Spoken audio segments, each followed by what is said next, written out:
Hi, this is Joseph Arthur. Thanks for checking out Come to Where I'm From. Please support us on Patreon, patreon.com/come to where I'm from.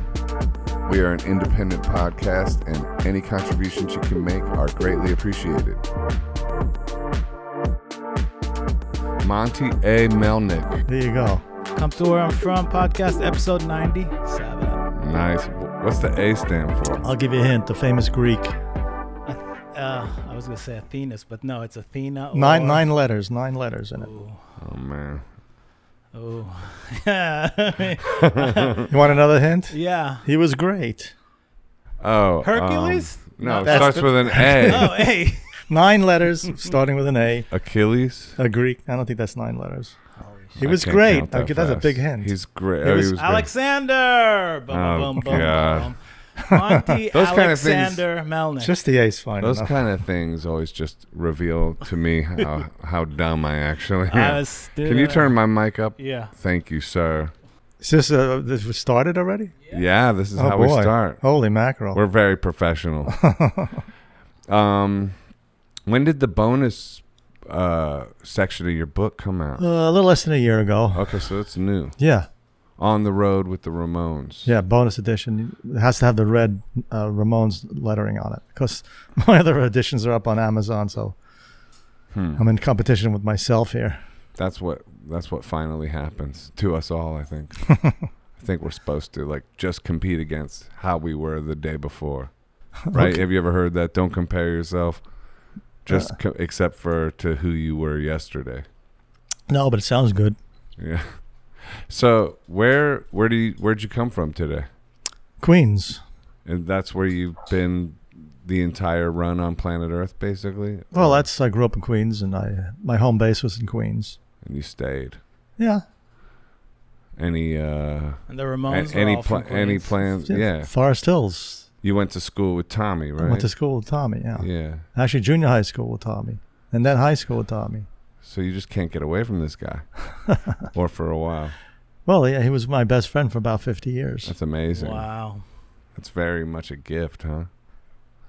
Yeah, I mean, Yeah. he was an amazing person. I'm sorry to, sad to see him not around. Yeah, sorry. Rest in peace. Yeah. Yeah. I mean, the 4 originals are gone. You're the only one left. Well, I mean, there's other Ramones around. Right, but you're the only one that was there from the beginning. Yeah, it was me, Arturo, and myself, Arturo Vega, and he passed away a couple of years ago. Right. And we were there from the beginning to the end. What a trip. Oh, boy. Yeah. When they were developing their sound, what was your thoughts? Because it was so new, and what did you think? Well, I was in a different plane at the time. We had a recording rehearsal studio Tom and I built and managed. Right. And Late 60s. no, that was later on. I played with Tommy in several bands before that in the 60s, late 60s. And but I got together with him later on. I had a recording career myself. I was on Reprise Warner Brothers for 2 albums, 1971, 72. Under your name? And on a band called 30 Days Out. It was a country rock band. Were you the singer? No, I was a bass player. Oh, okay. Bass man. And so over the years, I've played with Tommy on several bands before the Ramones. And coming into the studio, we had a chance to build this recording rehearsal studio. Basically a rehearsal studio. In Queens? No, this is in 20th Street, 23 East 20th in Manhattan. Cool. And so we managed the place, and we got free time to do our own projects. I had my own band at the time. Mm-hmm. And Tommy was just brought the Ramones in as a 3-piece. He just wanted to manage them. And then Why? Did he know that? Well, yeah, he grew up with them in Grew up Forest with them. Hills, He knew them from Forest Hills. Did you know them as well from... I knew Tommy the most, really. Right. Because he was more my age. And Joey was a little younger. Dee Dee was a little younger. Johnny was my age and Tom's age. But I grew up basically with Tommy. Mm-hmm. So he brought them in as a 3-piece group. And it was Joey on drums. Right. And Dee Dee singing and playing bass. Mm-hmm. And Johnny on guitar. But Dee Dee was having a hard time singing and playing. So Tommy, being a good producer, and he wanted to manage him, he heard Joey had a great voice. So he pulled him off the drums. Then they started looking for drummers. How did he hear that Joey had a great voice? Well, he knew he was in another band, and Joey sang a few songs, with the 3-piece. So he could hear him singing too.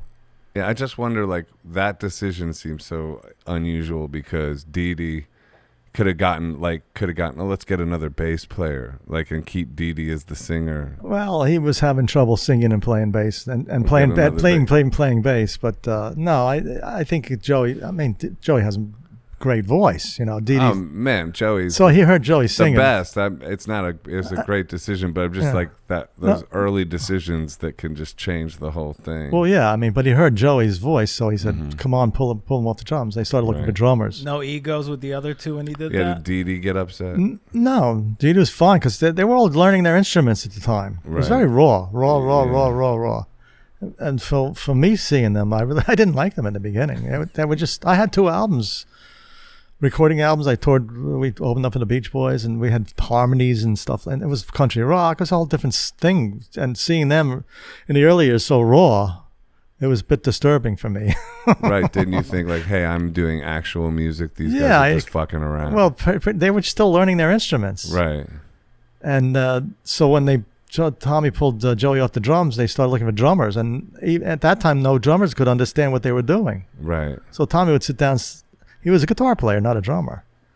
Tommy would sit down and start play like this. And so Tommy developed that style. And nobody could fit in. So they said, why don't you join the group? So he joined as a drummer. But initially just wanted to produce them and manage them. Right. Why did he not want to? Because he was still a kid, too. Why didn't he what? Why did he just want to manage them? Well, because that's what he was doing. He was doing engineering at the time. He was working as assistant engineer in the record plant. I think he worked with Jimi Hendrix a little bit on some albums. That's amazing. It just seems like somebody young would want to be even if they wanted to produce and do that stuff, would want to be in a band. Well, but they were nobodies. I guess he just didn't. Well, he did. Did them the favor. I know, but they're in high school. It's like... you know what I mean? We're talking about school days. Well, the point of it is, when he pulled Joey off the drums, they started looking for a drummer, and right? So he sat in. And they couldn't find. No, I understand. And he said, that. "Okay, I'll join the group." No, I understand that. I'm just going deep into the intricacies, or trying to. You know what I mean? You're digging. I'm digging for it, but so then when you heard them with that, did that start changing? Did you have a revelatory moment where you're like, oh my God, this is actually something special? Or well, yeah, they worked very hard. They rehearsed a lot. Right. In the first year or two, it took a while to develop and get their sound. And then I was running sound for them in the studio there. They did little showcases. And then they had got some jobs outside, and they said, "Why don't you come along and do some sound?" So I started doing sound for them. And is that something you just picked up then? Yeah. Well, Tom, was an engineer, assistant engineer, so he helped me along and showed me different things. We had a little, PA in the studio, so I was working with that too. So I knew a bit about things. And why would you sideline what you were doing with yourself to run sound for them? Well, things happen, and the studio happened to close at the time because of the neighbors. We were too noisy. We couldn't get enough soundproofing in it. And at that time, all of a sudden, they started getting jobs all over the place. Oh, so they blew up a little bit. They got popular. Yeah, they got jobs here, there, and they said, come along first as a sound man and doing everything in the beginning. Sound man, schlepping, roadie, blah, blah, blah. Right. Yeah, still, that's still the job, for a certain level that you're at, you know what I mean? Usually you take one guy that can run sound and drive and tour manage. Yeah. Well, yeah, at that level, that it was just a limited amount of people and the bigger they got, the more people I can hire. So I worked my way up, road manager, tour manager. Right. What? How did they start blowing up? They started getting jobs all over the place, in clubs and CBGB's. There was a big CBGB's festival. They got a lot of publicity. Is that when it happened? CBGB's playing, and people were like, "What the fuck?" Yeah. There was a festival, and it got a lot of publicity and articles and things like that. And then they got a manager, Danny Fields. Right. And he was big time. He was big what he did. He was 16 magazine. He worked with a lot of people, Iggy Pop, all sorts of people he was working with, and they respected him, and they bugged him to come down and listen to him. He thought initially there was some sort of like a cha-cha band or Ramones or Spanish band. That's funny. That's what people thought in the beginning. The Ramones. Los Ramones. And how old were you guys then? Or roughly? Me, personally? Yeah, or the whole band. Like, what, you're a couple years older than them? Yeah. Well, Tommy and I are, like, Johnny was a little over 1 year older than Tommy and I, and he was born in 1948. I was born in 49 with Tommy. So 49 minus 76, you can figure it out. No, but how old were you guys during that time? Like when it first started blowing up? That's what I said. 1949 minus 1976. I'll do it. Oh my god, dude! It's late in the day. Are you Yeah, kidding? see, three of us- What, it's like a 49. math test. Three of us sitting here and Two. our brains, we can't even figure it out. Since you mentioned CBGB's, I heard an interview with Hilly where he said the first show at CBGB's they were terrible. Was that the show? Yeah, they right? I'm telling you, it took a few years for them to really get going. That's Did why you ever think they were great? Like in later on, in the early days? No, in the early days, as I said, I was coming from a different. I had 2 albums out, recorded albums on Reprise Warner Brothers Records, and they toured with a bunch of bands. Mm-hmm. So I didn't like them in the beginning. They were so raw. As you saw the early days, they stop, they start, they fight. They didn't know what they had to learn their instruments and groove into that machine that they eventually got it to be. The math was 25, by the way. There you go. So like around 25, okay. And they were Joey's a little young, a year or 2 years. Yeah. 2 years younger, so Dee Dee, so same thing. But they're kind of like a conceptual conceptual art rock band as much as anything else. Well, in the early days, there was no punk rock mentioned, so they didn't like that name punk in the beginning, so they just like rock band, Yeah. Well, I mean, conceptual? No, they were just raw, stripped down rock and roll, basically. But everyone's dressed the same. They have a very unique look. They're called the Ramones. Their songs are 2 minutes long. Yeah, It's yeah. got it has like an aesthetic that's pretty. They worked on all that. Right. Yeah. So that took a while to develop. Yeah, because if you see the early shows, they came out from basically the glam rock era. Right. In New York, like Slade and groups like the Dolls, and so in the early years Johnny was wearing like satin pants and like leopard skin things, but it got expensive buying those platform shoes and all that. So they just thought, we'll just wear what we wear, jeans. So they didn't come out the gate with just like jeans and the leather jacket. If you look at some of the early black and white videos of them playing CBGBs, you'll see the difference. They have different look. I didn't know that. That's real interesting. Yeah, it took a while to develop. I mean, they worked on it. They rehearsed a lot. Yeah. With any outside influence on the look, or is all them? Basically them, Tommy and Johnny, and that's what they were wearing, ripped jeans. And who were their influences? Because the jeans at the time, they couldn't afford new jeans. They were ripped. Now people pay $100 for a ripped jean. Right. That gets me. That really, I see people walking around with jeans ripped. I walked around with ripped jeans. I put a patch on it in my youth. That was from the hippie days. So who were their influences? Was Iggy Pop a big influence? Oh yeah, MC5, Iggy Pop, and Slade, and they listened to everything. Doors, Who, Cream, everything. Velvet Underground. They liked the Velvet. Yeah, sure. But Tommy and I went to a lot of concerts when there was a Fillmore East over here. Mm-hmm. Irving Plaza, basically. Well, no, the Fillmore East. That was on 2nd Avenue. Oh, I thought that became that's Irving Plaza. No, that was over on 2nd Avenue and 5th Street or 6th Street. It was okay. a whole, Fillmore West, Fillmore East. Bill Graham had it. And they had amazing shows there. Tom and I went to a lot of shows. We saw a lot of groups. Cream, Jimi Hendrix. Right. The Who. All sorts of groups. Amazing. They listened to a lot of music. Interesting. So did you keep making music yourself? When I joined the Ramones? Yeah, like when you joined that I whole kind machine, of you gave it up. The fork, as Yogi Berra says, when you see a fork in the road, you take it. Mm-hmm. That was a joke. Get it? Okay. Take it. You can't take it for. All right. That went over like. He's laughing. He's Kind of. is this being taped? By the way? Is this a video too? Yeah.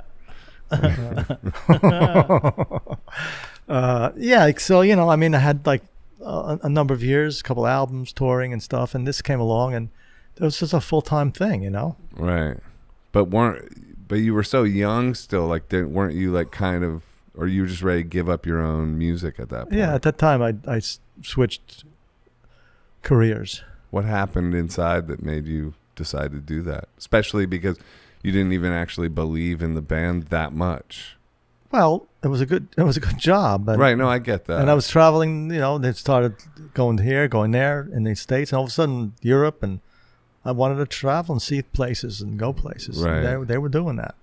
Yeah. And it was an interesting job, too. I worked my way up, as I said, starting with the sound and moving equipment and then hiring sound men, monitor men, and lighting guys, and road manager, tour manager is a big job. It's lots of things going on, so it was very interesting. What was the first tour like?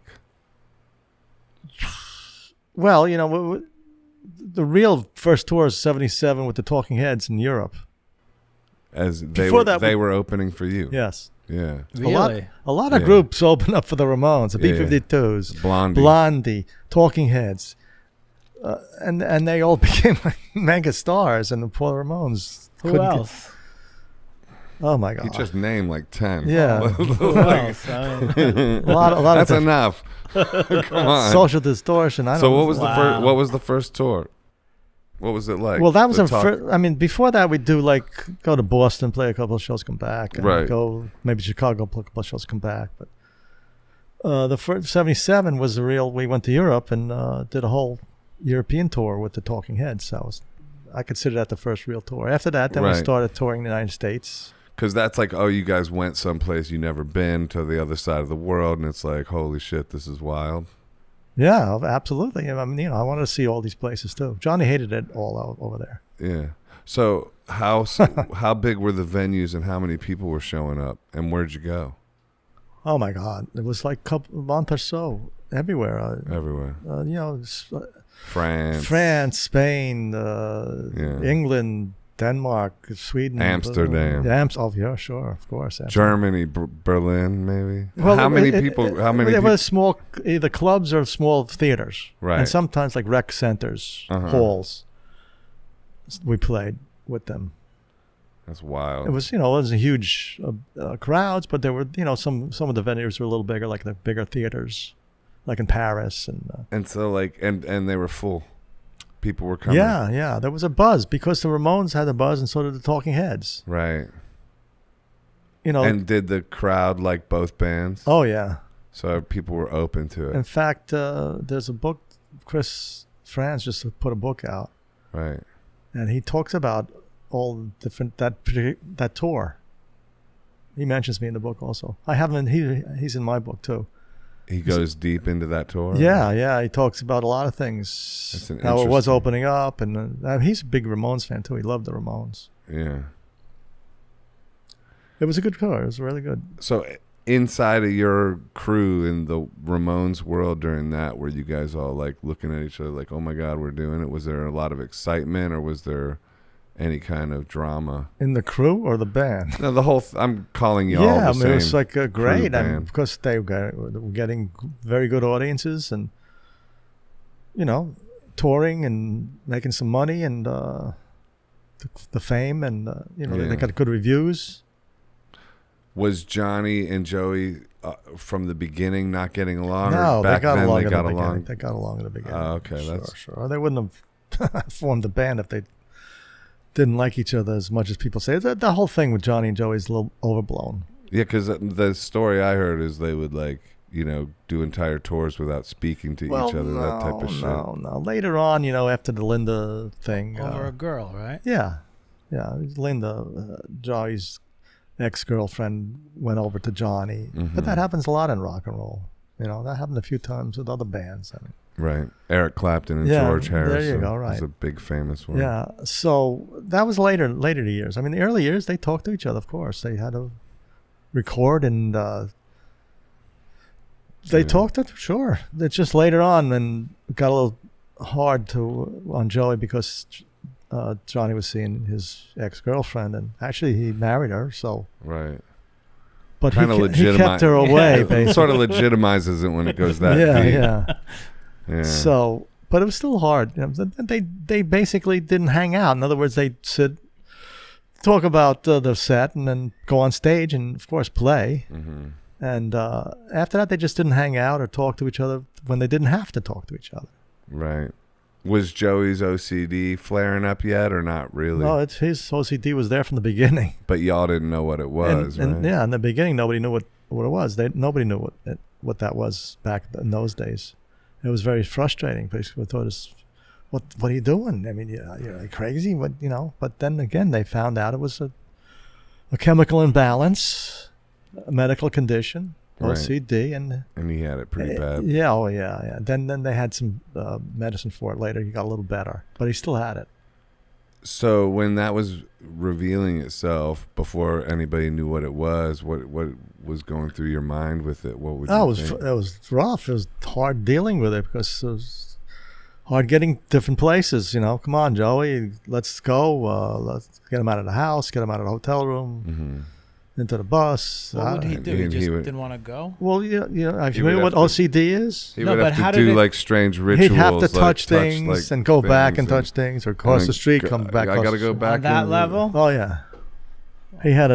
I mean, every OCD is different. I don't know what yeah. level he had Some it people on. have to wash their hands a million times, but he had it at a to level. touch stuff. Yeah, he had to touch things and cross the street. He didn't feel right. He'd have to go back and cross the street again. There was one time we came back from Europe, from JFK. He gets back to his house. He says, I got to go, because I drove him from the airport. And he said, I got to go back to the airport and touch him. I go, go ahead. Here's the taxi. He took a freaking cab Touch back. what, the gate? Whatever it was he needed to touch, he went back. Wow. It was bad. That's wild. Yeah. And would he know that it was nuts? Like, Yeah, like, and like, yeah, would he go like, he's- "Hey, I know this is yeah, nuts." yeah. He knew it. Yeah, It bothered him too, but he couldn't help it, yeah. What a tortured but amazing character. He like, I mean, mean, it was. yeah. I heard he's just like the sweetest dude. That was great. Yeah. Well, I was pretty much closest to him in the band, Oh yeah. besides Tommy. But Right. Tommy was only a few years in the beginning, then he left. So I was with Joey all the way through, and I got to be very friendly with him and kind of almost like family, because my girlfriend and her sister was Angela, which was Joey's Became girlfriend. Joey's girl. So So you introduced Joey Yeah. to his girl. yeah, and we hung out a lot. And What would y'all do? I'll go down to Paul's Downs, have some dinner, or go upstate. And another sister had a house upstate. Hang out. Mm. Just the basics. Yeah, the basics. When you're not on the road, relax and play games in the house and stuff like that. How come Tommy left? Well, as I said, he really didn't want to be in a band. He didn't Yeah. want to be a drummer. It was very. He was a smoker too, and we didn't allow smoking basically in the van or anywhere near the group. So it was rough on him, and the touring schedule was heavy, and he couldn't handle it. And he really wanted to just to produce them and go and engineer them. So that's what he did. He left the band, and that's what he started engineering the band, and producing them. He produced the record after Phil Spector, right? Oh yeah, he came back after they went through several different. They were always looking for different producers. I mean, first they had Right. Tommy, and then they had Stacey and Tommy, and then they wanted hits, so they kept on looking for the big producer, like Phil Spector. And you guys went Graham to Gouldman. L.A. to make the Phil Spector, Yeah, right? they're the famous Gold Star Studio. Yeah. What was it like meeting Phil Spector? Oh my God! First of all, he was a big fan. He came to the Whiskey show in 1977 Mm-hmm. and came backstage. There's a picture of him in the book, what he looks like back then. Right. And it was like crazy. He had a cape on, and he had bodyguards, and he was crazy. But you don't know that till you met him personally. I mean, he's a great producer. Right. But meeting him in 77, seeing him come back with a cape and There was no word on him being crazy yet at that point. No, not back in 77. It was more eccentric That's producer, funny. but great producer. And that's why they wanted to work with him, Genius producer. Yeah. Incredible. But it was difficult in the studio. I talk about that in my book a bit. What happened?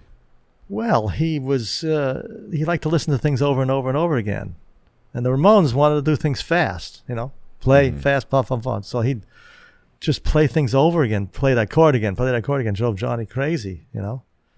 And he had his guns on him, and he didn't like anybody in the studio. Then he was drinking at the time. He'd go into the bathroom and drink, and he'd change his clothes and come out. He goes in like a John Lennon cap and a t-shirt, come out with a cape and another outfit. It was weird. And he was doing stuff in the bathroom.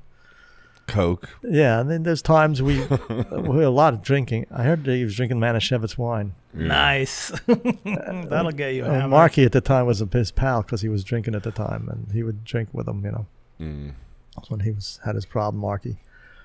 And there's times we want to just leave the studio, and he wouldn't let us leave.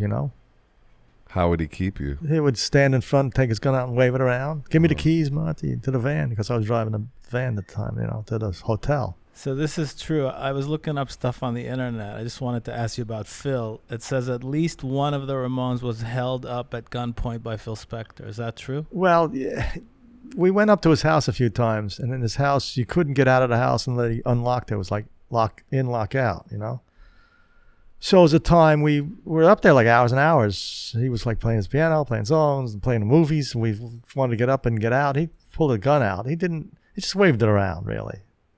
He had guns in his, ankle holsters and his bodyguards and stuff. But, he just waved it around and threatened. He really didn't, I didn't see him point at it. I mean, he might have done it when I was looking to Dee Dee in another room or something. I don't know.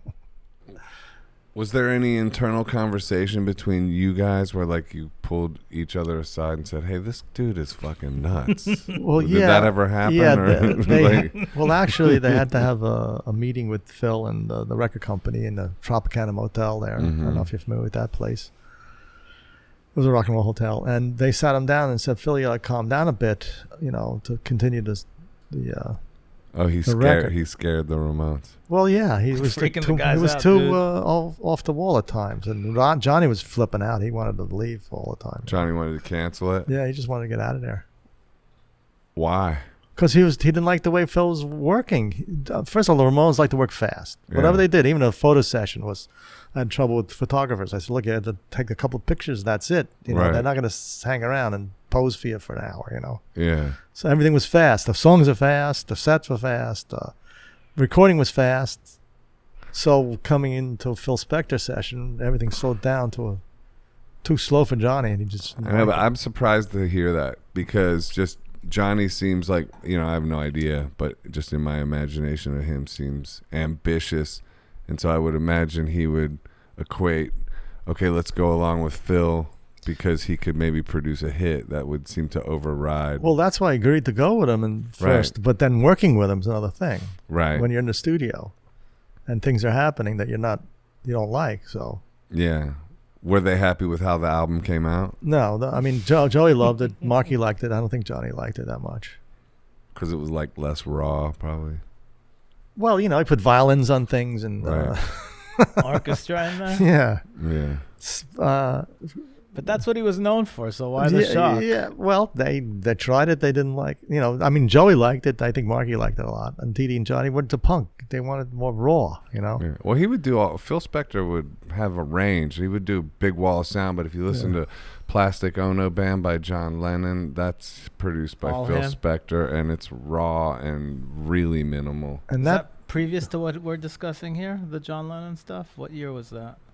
Plastic Ono Band, I don't know. You'd have to and Google it up, dude. yeah, and so that Probably around the same time. So he already had a huge name by the time Yeah. the Ramones got to him. Dude, that- he was like a oh yeah, huge, oh my God, that huge time in the 60s. Yeah. That's what I'm asking. It was Yeah, he did, mega he star. did a huge Wall of Sound, like the Ronettes and Ronettes, and yeah. other okay. people, Spanish Harlem, blah blah blah. No, Well, he he had was a lot massive. of big stuff. That's why I'm saying I'm surprised that Johnny didn't just like, let's go along with this because, By the way, I worked a little with Ronnie Spector afterwards. Oh, that's when cool. the Ramones broke up.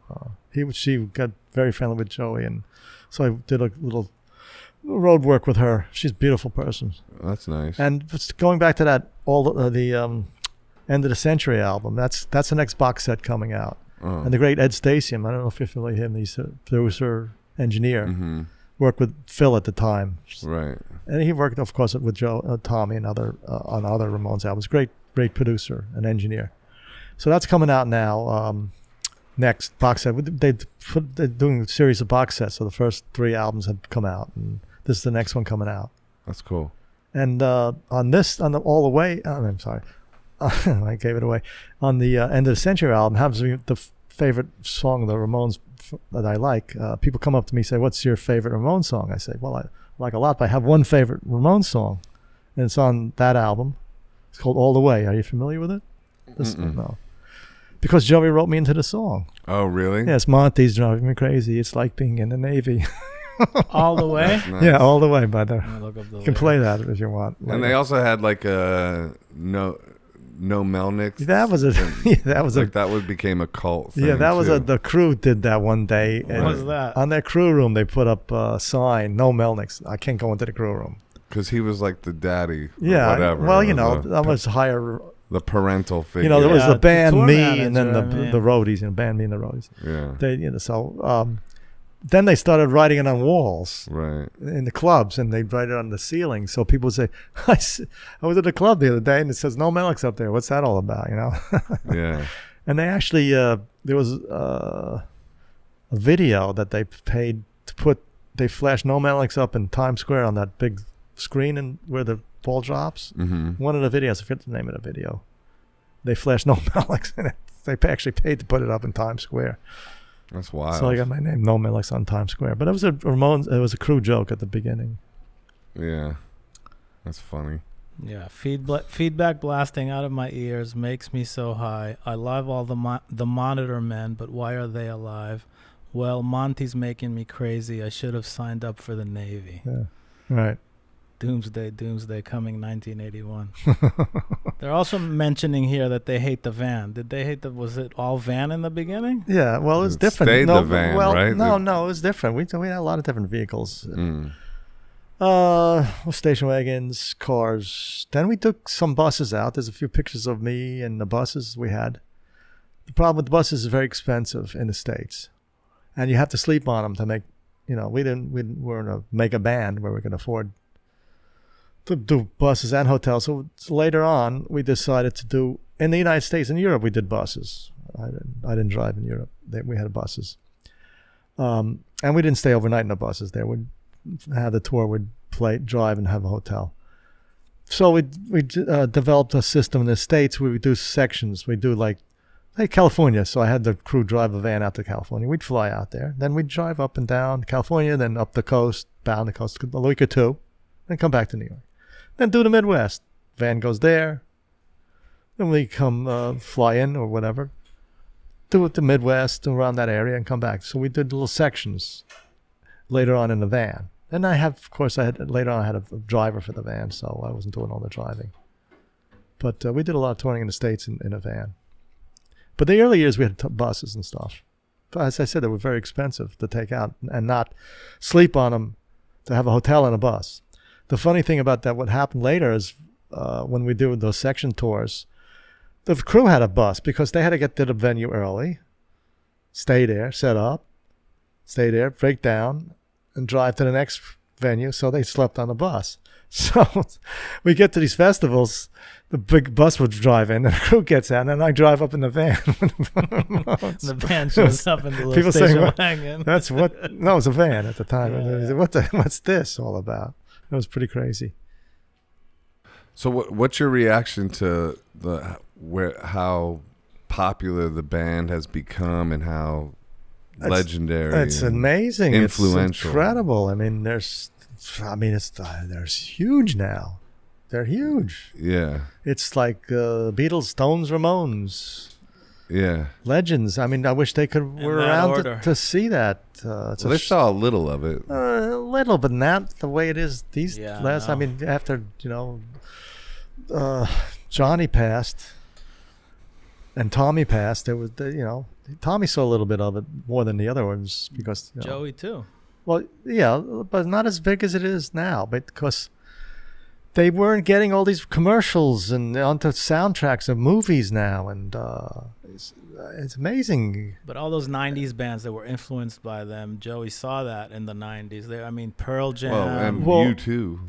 Yeah. Well, everyone. what I mean, happened? bands were big back then already, and the Ramones were clearly the influence. Well, yeah. Well, as the last tour, the Lollapalooza tour, it was Metallica headlining, Soundgarden, Rancid, and then us. Wow. So when I put the Ramones on stage, I'm looking there, and there's all the bands. They're all In awe, huge fan. probably. They came back and they were like, oh yeah. And Johnny became very good friends with Metallica and Pearl Jam. We opened up for Pearl Jam, and they were hugely influenced. And he became very friendly with Eddie Vedder. And Huge. I mean, I remember Metallica when we played Ohio. There were kids that came backstage, say, well, "Hey, we're Metallica." And they were kids, Now, years later, they're megastars. The poor Ramones are fourth on the bill there, or whatever. It was frustrating. I mean, they appreciated. Johnny became very good friends with Metallica and all those, Soundgarden and all that. Actually, was the lead singer for Soundgarden. Chris Chris Cornell. Cornell. He's He buried. was at the last show at '96 show at the Palladium. Buried by Johnny, right? Well, Johnny's not really buried there. There's a statue there. Dee Dee's buried near there. Dee Dee's okay. buried in that cemetery. Hollywood Forever. Yeah, if you ever get out there, it's an amazing cemetery. Yeah, I've played there before. Ah, okay. Yeah, Good. That's also a venue. Yeah. They do a lot of different things there. Lots What do you of play? I play guitar and sing. You have a band out now? Yeah, it's called Joseph Arthur, just my name, and then I'm in a band with Ben Harper and Danny Harrison Oh, called Fistful of Mercy, and we played there. That's Yeah. who I played there with. it's an amazing place, isn't it? It's beautiful. A lot of Yeah. people buried there. Yeah. So it's funny that and like Morrissey wants to be buried next to Johnny for some weird, strange reason. What did you think of Johnny's, because he went quite sort of politically different from the other guys, right? He kept that to himself. Oh, it was all kept to- Otherwise, Joey was a liberal, and Eddie Vedder, for God's sakes, he Yeah. hung out with Eddie Vedder. Was big fans, but they would Right. just talk Yeah. baseball. Yeah. They didn't talk politics because hanging out with Eddie Vedder, Republicans, liberal, please, Yeah. And Joey was very liberal too. Yeah. So they just didn't. But Johnny was pretty conservative. Oh my God, hugely conservative. He's an interesting character, just his whole sort of, he's got a very sort of military discipline. I guess. Well, he went to military school. Oh, I didn't know that. Well, that explains that. Well, His parents made him go to military school. It wasn't there very long, but there's pictures of him in the outfit if you look for it. yeah, it's interesting. What was that like, being around that energy? Was he, because he was kind of the alpha, probably, especially if your job was the tour manager. He was the general, Right. So would you take orders from him? Well, I'd have to. He's the band. It's called the Didn't manager, he get the jealous band. when you would hang out with tour Joey, though? Yeah, he didn't like that. Well, the problem is I had to help Joey because of his, Right, OCD. and I was good friends with him, so I had to make sure that Joey had the right things on tour. Otherwise, I'd have to go and get stuff. Mhm. So I'd help him. I say, you have this, you have that, you have packed your vitamins, whatever you're taking. And then I have to get him out of his room, out of his house. So I was go up there and You were like a caretaker. and pretty at much. the hotel room, I had to say, "Come on!" And so Johnny thought I was favoring him, but I think he realized later on that was I was just helping, because otherwise they wouldn't have gotten anywhere. Basically, Yeah. somebody else would have drag him out and do the things. You were kind of like his caretaker. Well, yeah, I wouldn't. I don't like Maybe that that's word. Too far. I don't like that word, caretaker. No, I mean, I was helping him as much as I could, because Right. I mean, I was helping myself too, because if he didn't bring something like his vitamins or his medicine or something I made on the road, I'd have to go and make sure to get it, or Right. or a belt or whatever, socks, whatever. He didn't, I'd make sure he was packed properly, and so yeah, I helped him with that, sure. Being around that level of OCD, would you kind of go oh, I know you're gonna have to touch that wall 30 times, or would your mind start you know what I mean, predicting it, or Nothing to predict. I knew it was going to happen. Right. What I did tell him, though, I'm just wondering how that affected you. I told him the wrong time. I said it was an hour difference that I was picking him up. You know what I mean? Mm-hmm. Luckily, he didn't check his watches or anything because he couldn't. So You'd factor in the time. yeah, I factor in I was going to be there earlier than I was going to be there. Right. So little tricks like that. That's cool. Thank goodness he didn't look at clocks. That's The wild. OCD's fascinating to me. Yeah, it It's is. just, what were her quirks in the van each time? Well, once he was in the van, it was okay. He was just sitting down and then put on a headset and listen to his Walkman or something. It was fine, And how about songwriting or in the studio? How do you deal with that? Well, fine, basically. I mean, I don't think it affected his songwriting or his singing in the studio or anything. I didn't notice anything in the studio. Just getting to the studio, getting out of the studio. Once he was in there, it's like going on stage. No issues on stage? No, I mean, he wasn't just jumping off the stage to touch something. No. Right. No, once he was on, once he got going, it was fine. It's just the getting going is the point of it. You know what I mean? What was the best gig the Ramones ever had? Oh my God! You're talking. How many shows? 2,263. I know. What was the one? What's the top? I don't know. There's so many of them. I mean, Forget what's the worst. That'll be easier. I don't know. Early years, opening. People didn't understand the Ramones in the early years. And I had a lot of problems with the club owners. You guys opened up for Ted Nugent, right? Or Yeah, that was not good. That was not good. Because that was actually in '78. We were. It was a Did he have guns back Canadian. We didn't meet him. We were out early on the bill, for God's sake. Ted Nugent was. We were in the afternoon. It was daytime. It was a festival in Canada. Huge place, the 30,000 people there. So the Ramones started coming out, people with the food on stage. right. It was bad. And so there's a famous shot of them, if you look it up. Right before they left, the Ramones give the finger to the crowd. 30,000 people. Mm-hmm. Dee Dee and Johnny like that. There's a great picture of that. I'll show you. I've had it on my phone later. Remind me. I'll show it to you. Hey, fuck you, 30,000 people. And then opening up for Black Sabbath, that was a problem. Wow. Why? Just Because Black Sabbath audience didn't want to hear the Ramones. Right. And they were throwing a little harder stuff like coins and batteries. And it got very dangerous. Yeah. Batteries. Well, either in the early years, the promoters, the booking agents, we went through several different booking agents in the beginning. They didn't know what to do with them. Right. So they were sticking them on Black Sabbath, Ted Nugent, Toto. How's that for? That's crazy. How's that for weird? My billing? manager manages Toto, actually. The only good thing about that show is by the time Ramones got off the stage, the audience woke up, so Right. it was okay. I get it. Because Toto put him to sleep. It's another joke. Yeah. This is my second Yeah, career. we got that one. My second career, I'm going to do stand-up. That's funny. So eventually they figured that don't open up. Let's headline smaller venues. Of course, festivals they could headline in Europe and stuff like that. And some festivals in the States, when they got bigger, we could do it. But in the early years, we went through several different booking agents. They didn't know what to do. As I said, when I first saw them, I didn't know what to figure out what they were doing either. How long Neither was the the set? drummers. 30 minutes. 30 minutes Yeah, or less? No, it's 30 minutes. 30? I mean, in the early years, it was a little shorter. Yeah. But they developed a little 30, 40 minutes with an encore on top of that. Like 30 songs or something. A lot of songs.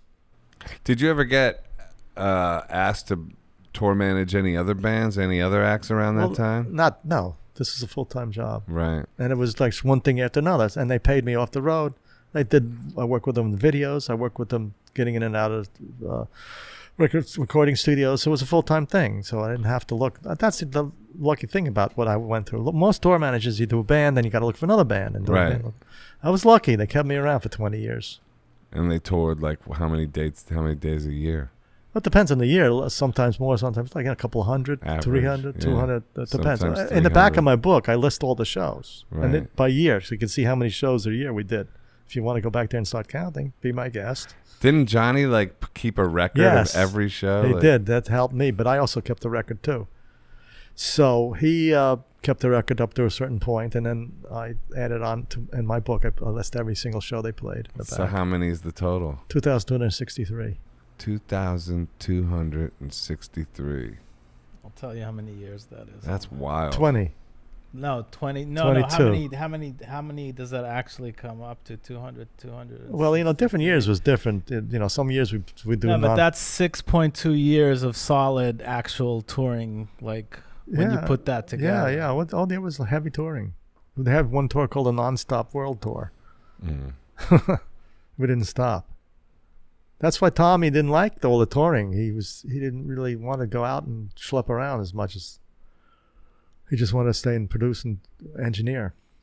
It was rough on him. He didn't like touring. Knowing what's involved with tour managing a little bit, you're talking days, no internet, no cell phones. Like when you go to Europe, how does the manager get a hold of you? How do you get the itinerary? How the hell does that work?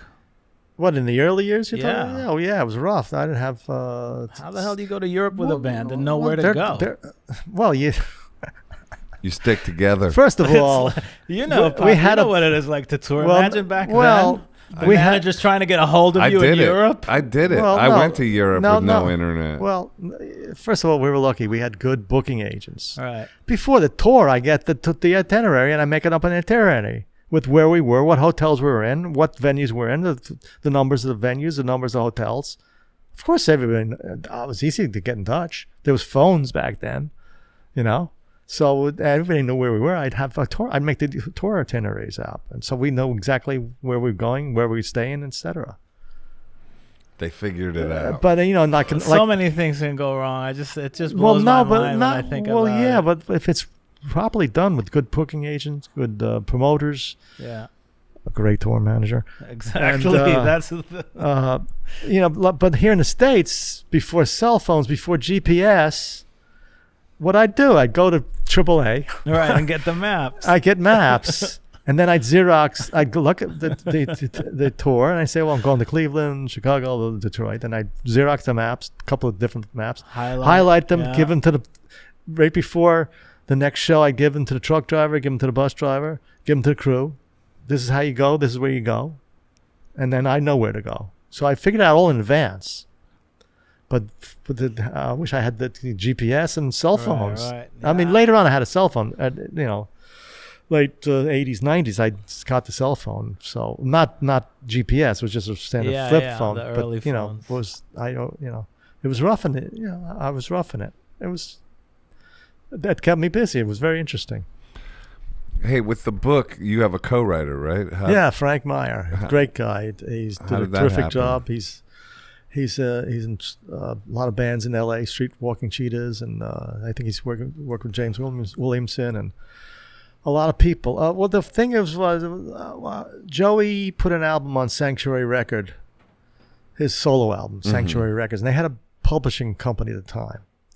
So a good friend of mine, Kevin Patrick, knew the main guy over there at Sanctuary. He said, come on, let's come over, we'll do a book. I said, I'm not a writer. I was not really a writer. So wait, whose idea was the book? Well, people kept on asking me to do a book over the years, but I said, I'm not a writer. And Joey was still around, and I didn't want to put things in the book that, could hurt his feelings. So when he passed away, the book came out and stuff. So they had a publishing company, and so I went up and met with them, and I said, look, I'm not really a writer. They said, we'll get you a ghostwriter. But he did such a great job, Frank. I said, you can have co-credit on the book with me. That's cool. Yeah, he's a great guy. How'd they link you up with him, and what was that like? The publishing company knew of him. They had several people that... You picked him? He also was doing... He was a journalist, too, doing stuff for L.A. Magazine and stuff like that. He was a writer, too. So, did you interview a few different ghostwriters, or was... I just got him, and he was a huge Ramones fan. Mm-hmm. We got along very well right away. Boom, took it. And then I gave him co-credit. And what was the process like? Would he interview you, or what? Well, it's a lot of oral history. Mm-hmm. So we did a lot of telephone calls to different people, and came to my house, spent a week and a half, and we went through all my vast collection at the time. If you look in the book, I was very lucky with the publishing company that they let me put in all these pictures. Right. And images. There's over like 300 pictures and images in a book. It was very rare. Yeah. Because usually it's like text, some pictures, black and white. But they let me put in colored photographs of posters, tour passes, itineraries, photos, lots of stuff in there. That's awesome. And I had it, so we went through all the stuff in my house. We picked up certain things. And the funny thing about Sanctuary was an English company, so we had to send everything to London. They photographed it, put it in a book. I had a great art director. It was terrific. Right. They did a really nice job. If you ever see the beautiful cover. Yeah, it's awesome. Oh, it's animated. Like well, the cover, Was one of the guy who did the Ramones cover. Yeah. Well, John Holmstrom, Punk Magazine, the terrific and it's artist. you and 8 of them in the van. Well, that's there's a reason behind that. When my book came out, when we're doing the book, I said, what am I going to put on the cover? Usually it's the picture of the band, but I work with 8 different Ramones and 5 different setups. I said, I'm going to put all these different pictures. No, let's do a cartoon with John Holmstrom, the terrific cartoonist, illustrator. And he did that to great. Who are the 8 I like members? that. I like that it says 2,263 miles to go. Yeah, that's a little thing from the shows. Right, That's I put that on the front there. I said, Yeah. I say that to people. What does that mean? They say, what's that? That's how far is to Berlin? No, I caught it. There's a lot of stuff in there. There's Yeah, it's dope. Yoo-Hoo. Johnny's wearing a Yankees T-shirt. He's a Yankees fan. Mhm. Joey's reading Punk magazine because John Holmstrom had to put that little thing in there. There's Yoo-Hoo things flying off the top because Johnny liked to drink Yoo-Hoo. And all the bottles behind the Yeah, van. that's is what? Yoo-Hoo. Yeah. Oh, that was a Yoo-Hoo Yoo-Hoo. and then different stuff, things flying off the van, and we're coming out of the CBGBs in the background, and Right. Pinhead's tracing the van in the back there. It was a great job he did. I'm just very happy that I got him to do it. So would he Thank you, John. would he record you, Frank? I mean, when you were when you guys would meet up, is that how? or Yeah, was he yeah. taking notes. No, or? he had a little recorder, and then we, I did a little my own saying this that on different areas of my speaking, and then we'd call up all these people. It's basically a lot of oral history, so I knew it everybody, and we interviewed everybody on the phone and transcribed it and put it in a book. Has it been an emotional experience for you? It was at book? the time, very cathartic, Yeah. because I went over my whole career, and I start off talking about how I got involved with Tommy. Right. And I list all the different bands I was in with Tommy first there from Forest Hills. And I take it from there, and I talk about 30 Days Out a little bit, and then how I got into the Ramones, and then I go into the Ramones, each different set up a grouping of the Ramones over the years. Right. Who do you think Lineup. was like the real songwriting genius of the Ramones, or was it just Dee Dee, Joey? Dee Dee, Joey? Yeah, both of them. Yeah. They were, Dee Dee was a songwriting machine. Talented dude. Yeah. When he left, I think 89, everybody's, I thought, wow, this is, what are they going to do? But Johnny said, don't worry, we'll get somebody. But Dee Dee stayed and wrote songs for them later. Mm. So we had the great songwriting of Dee Dee, because he was like phasing out at the Is that time. when he went into rap? Yeah, he wanted to. Well, they let him do raps. Dee Dee King? Yeah, funky man. They figured do your solo album, that'll get off your chest, and maybe come back to the Ramones, because he's like fading and he didn't really want to be around. Because he was into hip hop. Well, yeah, and he wanted to do other things. He said he didn't like being in the Ramones army anymore. It was like Right. being in the army with Johnny. So they said, look, do your rap album. You got to get out of the way, but you will still do the Ramones, of course. But one day we're going to D.C. and on the plane, and he shows up in a full rap outfit, this jumpsuit and the gold chains. Mhm. And Johnny flipped out. He says, what are you, crazy? This is with the Ramones. We're going to the Ramones thing. You can't do that. You can't walk around like the hip hop thing. So then in '89 he left, but he still.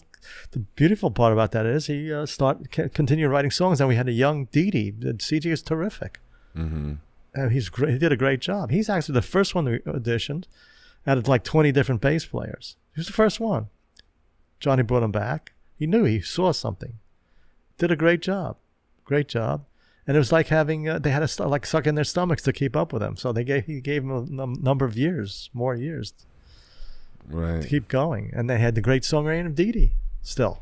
Yeah. And would Johnny make those decisions, or would the band make the decision? About picking the bass? No, the Mhm. band, he auditioned in front of the band. Right. But I mean, I'm just saying who was in Well, control no, of the decision. Johnny Was it saw something there. Democratic or not? Yeah, really? pretty much that. Yeah, I mean, if there was something that they really didn't like, they would say. But CJ he fit in. Mm-hmm. And Johnny saw that. He said, "This kid's got it."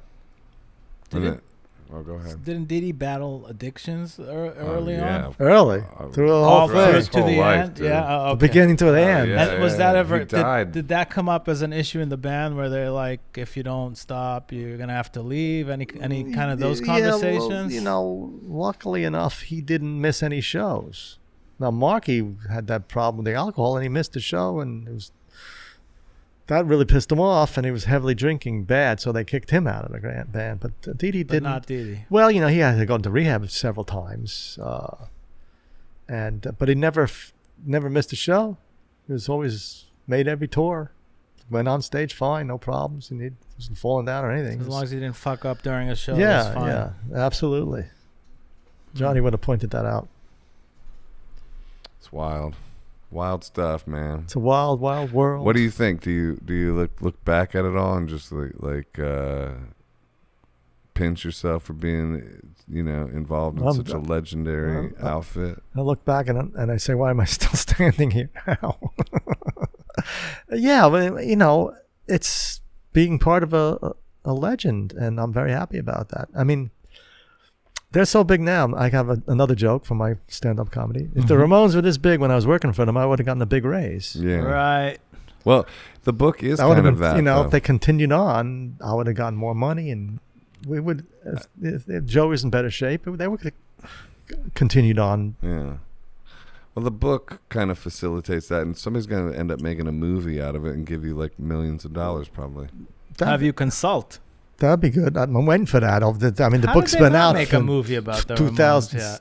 Because the Ramones Corporation was Johnny and Joey.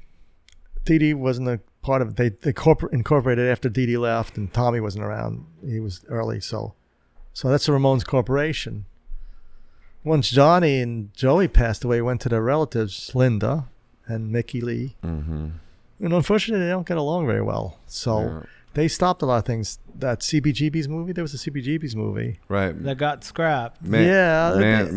Mandy Stein. And No, Seymour Stein's daughter. This is a CBGB's. She made something different. She's a good friend of mine. Yeah. I love like her her a lot. Yeah. Yeah. You still, Shout out Mandy. You talk to her? Oh, yeah. Tell her I say hello. I will, yeah. I see her I mean, not all the time, but when I go to tell LA. her I say hello. see her. She's good. I used to work with the Hall of Science, and she came by there with her family. And That's cool. of course, I was in that movie with I think it was the 30th anniversary party or something. Right. That was a movie she did. Very good. Yeah. But there when was you go to her house, there's so many classic Ramones photos with Seymour and all that. Yeah, Seymour's terrific. I mean, yeah. he's a whole Seymour. Seymour Stein. Seymour Stein. Shame on you. Listen, are you talking to a foreigner here? I don't know. Where are you from? Where are you from? Israel. He signed the Ramones. I didn't hear about He the also Ramones signed- until he like signed- 2000. He signed the Talking Heads. He signed. Talking Heads I heard about. Madonna. Ramones? He signed Madonna. And a million other bands. Is he still around? Yeah, he's still around. He's still Can you around. get him on the podcast? Mandy could do it. Yeah, maybe. That's his daughter, Seymour Mandy Stein. Okay, good to know. And he put out a great book. If you ever pick up his book. Yeah, I went to his book reading actually in the city. Yeah, I was at one of his readings in Rough Trade in Brooklyn. It was good. I was in the audience, and he's a good friend of mine. So he said, "Hey, Monty, how are you?" Yeah. And he signed his book. Thank you, Monty, the fifth Ramone. Yeah. He calls me the fifth Ramone. The ninth Ramone. Actually, that's what I tell people. I don't like to be called the fifth. If you want to do it, I'll go down Arturo 9th, maybe me 10th, and then Stasium and other people. Right. But there's Marky's the fifth, actually. So the family doesn't get along. That's why. Oh no, he was Yeah. telling a story about Seymour Well, though, like something. No, CBGB's movie. Yeah. There was a movie, Yeah. they put it out briefly, but in the movie, they did a horrible job portraying the Ramones, and Linda didn't like the way Johnny was portrayed. They wouldn't let her use a Ramones song. In the movie, they had to use a Joey Ramone song in the movie. Here's a movie on CBGB's. He sounds like the Ramones, his song, some of his songs when you pick them, but she wouldn't let him use the Ramones song in it. So they fight all the time. So it's About unfortunate. dumb stuff. Yeah, it's ridiculous. Yeah. So how's Queens nowadays compared to back then? With My everyth- neighborhood's like all Chinese and Koreans now. I feel like a foreigner, speaking of being a foreigner. What do you think about what's going on with New York right now, though? The world. Yeah, in the world. It's horrible. Yeah. I mean, this is. Oh, it's really bad. It's really crazy, man. You know, I was in-house manager in the Queen's Theater in the park there, Right. Flushing Meadow Park. I had a nice little gig there. And Wait, what were you doing? You were in-house manager. Of what? Queen's Theater in the park. Oh, Queen's Theater. Nice little venue. You know where those towers are in the park? The Men in Black towers? Yeah. There's a theater there, 500-seat theater and a cabaret theater. And you were managing Black box theater there. Yeah, I was in-house manager. So who now? I mean, Broadway's closed. Right. No venues, music venues, sporting events. I think of that too. It's oh man. I mean, we're burning down the world and ending live music and all this for like a virus. Well, anyway, don't get me started. Come on, that. Poppy. But So- still, no, it's no, it's bad. It's really bad, and it's seemingly getting like crime is spiking, and it seems to be like headed towards doomsday. Actually, everybody's leaving New York. Have been people leaving Queens? Are you thinking about leaving, or are you staying? I think about it all the time, but it's not an easy move. You know. No. You can't. Other states don't. You know, you can get out of New York, but you can't get back into New York. Right. Yeah, you know, I can't fly around really that well, and I'm waiting in a couple of months. Maybe I'll do a move. We'll see. Yeah, I'm thinking about it myself. Where would you go? I think about upstate. I think about Mexico, Baja. I have a community of people in That's Todos nice. Santos. Wow. I like a lot. You That'd know, be cool. So I think of those kind of things. You just got to watch out, not the virus, the drug cartels. Oh, exactly. That's another problem. Yeah, there's always somebody trying to get you somewhere. True. But what about upstate? You ever go up there? Oh yeah, because as I said, Angela's sister was my girlfriend, and third girlfriend lived upstate. Yeah, So you and Joey would go up there. yeah, right? up to Saugerties, Woodstock. We'd drive up there all the time. Beautiful, right? Oh, man, I loved it up there. The waterfalls, See, that's what I'm talking creeks, about. and stuff. But then you're isolated up there. I know, but I mean, what I like about the city, I'm in Queens, but I just could pop in like today. I feel you. Great parking, by the way, here at 6 o'clock, Yes, right over opened there. up. Yeah. Can I ask about the Ramones again? Yeah, sure. Forget Dude, the virus. wait, what? Who? Forget what? Forget the virus. For Dude, we go into current events for 5 minutes, dude. God damn, bro. All right, let's go back down memory lane. Holy shit. Is this true? It said on the internet, on the interwebs, that they ate so much curry before the shows they had special buckets for vomit. No. That's false. Yeah. But y'all were foodies, right? There was one time, like, Johnny was sick or something, and he had just one show, and he had to go into the side of stage and throw so up. that's false. That's good to know. Yeah, they did like Indian food, though, because That's what everybody's been waiting to hear. I mean, I have another one. Oh, come Well, on. It dude. says they pulled the Clash and the Sex Pistols through a window to help them sneak into a show. yeah, they did that, and when they first time they went to London and the Roundhouse, That's a they helped them. famous story. What's the full story there? That's the full. That's That's they it? were, There were kids hanging That's out. it? They Bro, were. you're killing me right now. That- Hey, well- dude. Okay, I'm done with my Come questions. on. Well, Dude, they were like, kids. you They are were killing me. semi. They had, they were halfway known in England, the Clash and the Sex Pistols and all those guys. So the Ramones kind of knew about them, and they were friendly to them, and we got them in the backstage. I don't know about pulling up into windows. We got them in the backstage. And another time, the story with Johnny Rotten, and this is at the Roundhouse. The Ramones never liked to have pitchered beer, but they always like bottles, not cans. But they, some clubs would put pitchers of beer, and in England there was pitchers of beer, so they piss in the beer. Johnny Rotten came back, and they poured him a beer, and he drank it. He liked it. The English don't have much taste for the beer. It's urine therapy. Yeah. It's popular. So that's a big joke. They would laugh and it's stuff. actually healthy. He hates the Ramones. By the way. I know, I've heard that. So, but you guys were foodies. Yes, we'd like to different places. We'd like Norfolk crab cakes, Mm-hmm. Cincinnati chili, 5-way chili. Yeah, chili in Cincinnati, 5-way. Well, I'm from Ohio. Oh, there you go. Since 5-way, right? Yeah. California tacos. Mhm. They were crazy about this one taco place they had to go to. Yeah. So they had certain things when we hit the different cities. We go back to. We make sure they're promoting Norfolk brought us crab cakes and stuff like that. Yeah. Cheesesteak in Philly. Yeah.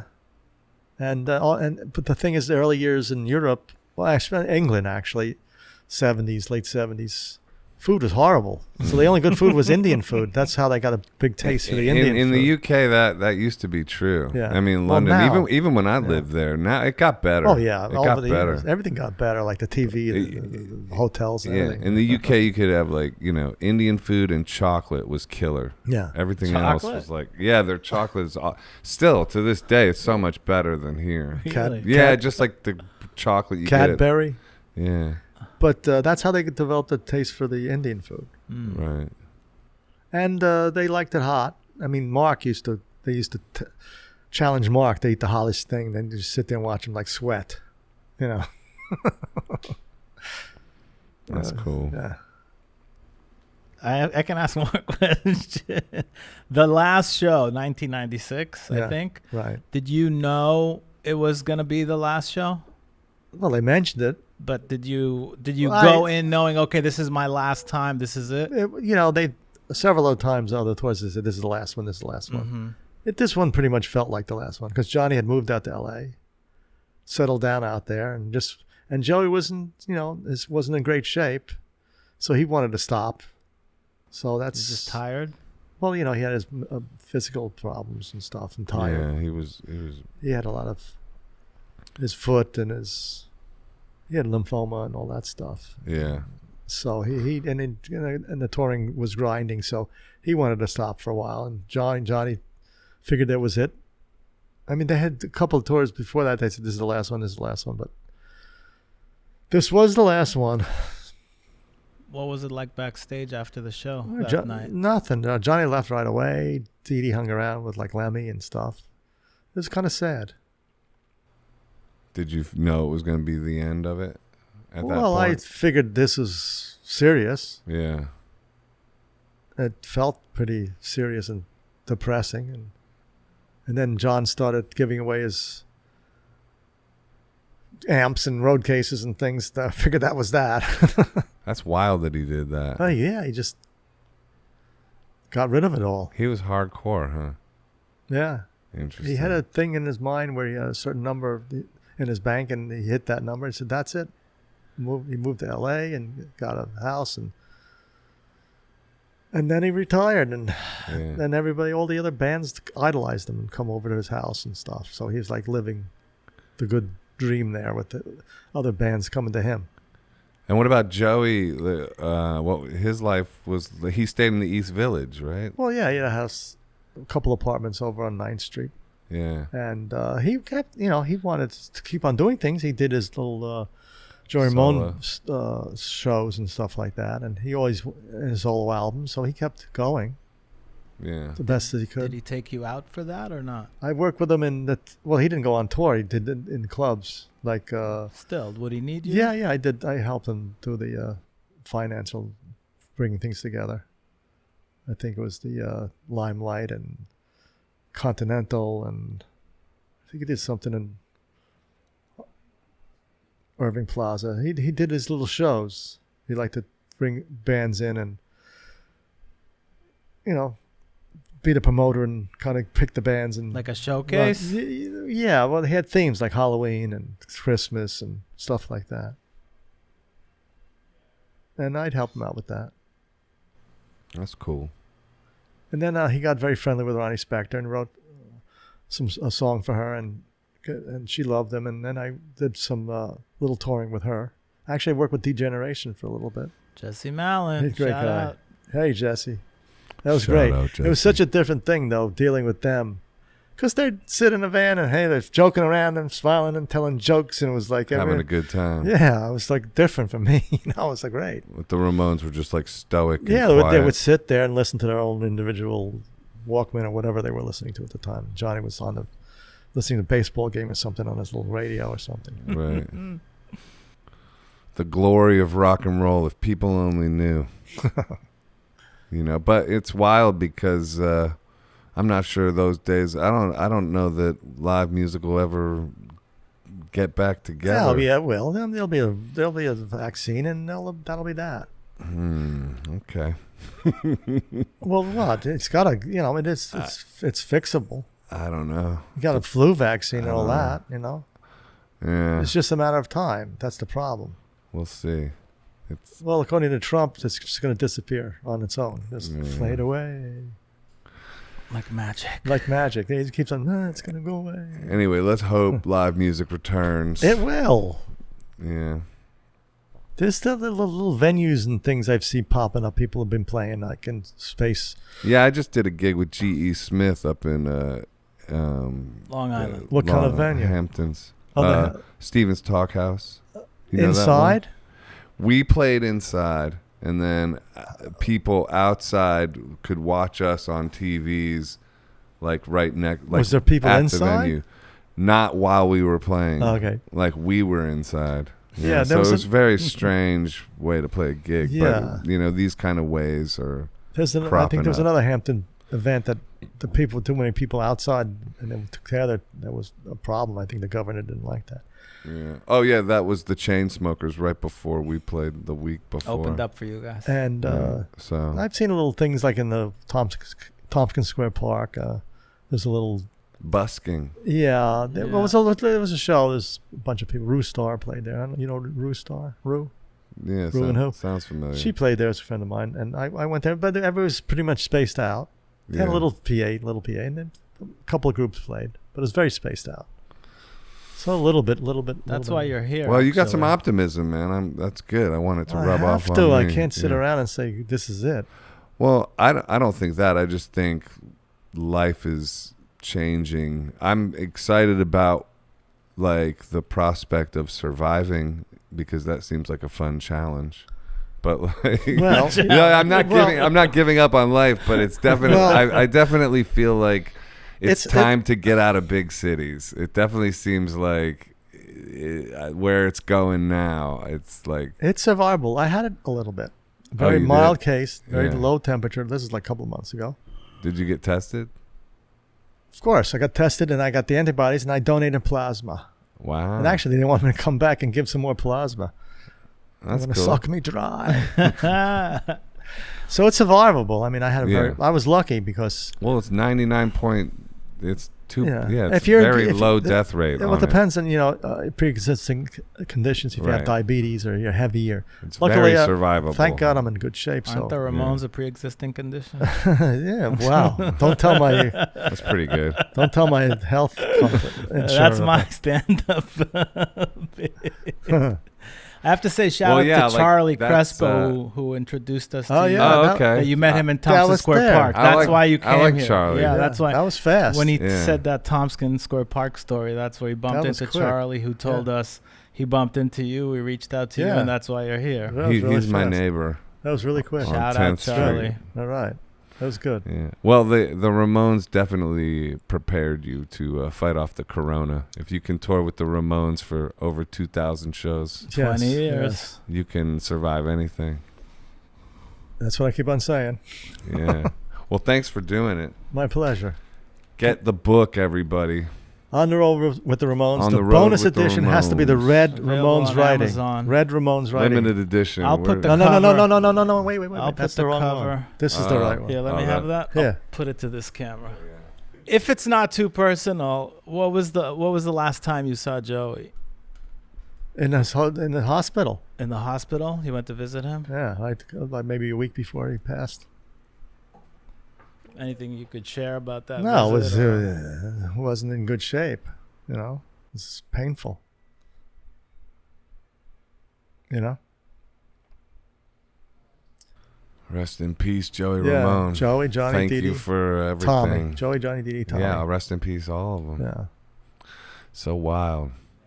What do you think happens? Do you get any like visitations from their spirits or anything? Do you have any kind of belief in those sort of things or what? Well, sometimes I have dreams about touring and on the road with them and stuff like that. They haven't visited me, no. But the dream might be a visitation. It could be. Yeah. Do you believe in like the afterlife or anything like that? No, not really. Did the Ramones have any spiritual practices? No, they never talked about anything like No. that. You guys were just pretty cut and dry. No nonsense. That's Yeah. like the heart of New York. Stripped It's why down. It's why you guys represent New York so well. Stripped down to the bone. Yeah. No nonsense. Yeah. None of this woo-woo stuff. Right? Right. No pre-show rituals, nothing. Well, they'd warm up before each show. They'd have a little practice amp and a little practice drum pad. Mm-hmm. Johnny and the drummer and the bass player, whoever it was at the time, would warm up before every show, and Joey would go in another room and do vocal exercises before every show. They would warm up. They were dedicated, and when they were off the road, they would practice. They would go into rehearsal studios. When they were off the road, there was a week or two, a week of rehearsals every single tour. Discipline. I love that hat. Thank you. It's a good one. Representing. Where'd you Arturo get it? Vega. He made a bunch of hats. Can you get that in the merch store? Or is that old school? No, that's old. Old school. Do you have a bunch of merch from every tour? Or I not did, really? but I auctioned off a lot of my stuff. Do you have any like prized possession of like? Well, a couple of gold records. Oh, that's good. Nice. And a couple of signed by all of them, box sets and things like that. But, I had a whole room full of like posters and tour passes and things. They were just sitting in there. And there was a show in Queens Museum, a Ramones exhibition, 2016 or so. It's a huge thing. It was a huge show. So I had a lot of my memorabilia in there. And then it went to L.A. to the Grammy Museum, and then it was supposed to tour the world, like the Bowie exhibit and stuff. Right. Like that. But they were fighting, of course, the two of them. That's a shame. So I pulled all my stuff out, and I said, it's not doing me any good sitting in my house. So I had like 14 different auctions. It was kind of like my pension from the Ramones. Mm. Thank goodness, So a lot of my stuff's out there. Did you make a lot? Yeah, I did good. Nice. And the book too. And once the movie happens, The movie's gotta happen. Well, I'm waiting. It's rough because then again I got a Ramones Corporation and all that. Yeah. But it's your story. I mean, your story is your story. Yeah, true. Have Edward Norton play me or something like that. Good choice. I don't know. I don't know. What about Leo? No, I don't think. I don't think he's good. I love he's a good actor, but I don't. No, Ed Norton. That's a good choice. Ryan Reynolds, maybe. I don't know. There you go. Shout out. Ryan, are you listening? He's a regular listener. All right, y'all. Yeah. Cool. Okay. Thank you, Monte. Thanks, Monte. Melnick. It's a pleasure. Take it easy. Thanks, Ehud. Thank you, Joe. Bye, everybody. All right, that was good.